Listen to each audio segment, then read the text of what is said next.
xolasanglar meni yomon ko'raylar, lekin men bu gapni aytmasam bo'lmaydi. O'rtoqlar, necha kundan beri ikkita adminimga telefon qilib, kuniga eng kamida 15-20 ta odam ehson so'rayotgan ekansizlar.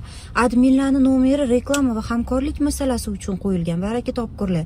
Tinchini buzayotgan ekansizlar. Kechasi 3 ta telefon qilib, erli ayolga, adminimga ehson so'rash nima degan gap? Qani bu yoqda ozgina hurmat. Ertaga eri gapirib, oilasini tinchi buzilsa, sizlar javob bermaysizlar-ku bu narsaga. Avvalambor Alloh bizani shunga qodir qilganiga shukr, ertaga almashib qolishimiz mumkin.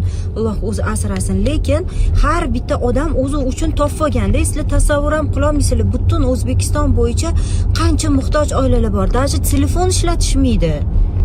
Voy, vobshe uylari yo'q. Odam o'zi uchun topgan, biz o'zimiz bilamiz qatki qilishi. Nagli telefon qilib ehson so'raguncha ishlanglar, baraka topkurlar. Mehnat qilinglar, to'rt muchsanglar, sog'-ku.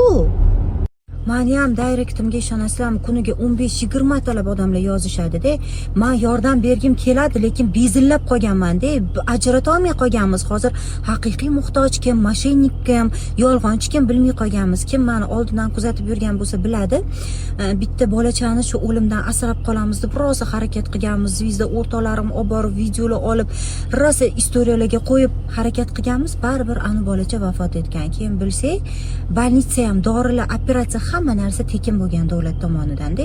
Bizga yig'ib bergan pullarni o'sha bizga aloqaga chiqqanlar yo'q qilib yuborgan. Undan tashqari bitta 8 ta bolasi bilan beva qolib ketdi deb bitta ayollar aytishganda, u uchun ham harakat qilganmiz. Bilsak, boshqalar aytishganda, taniydiganlar, bu sharoiti normalniy, ishi ham bor.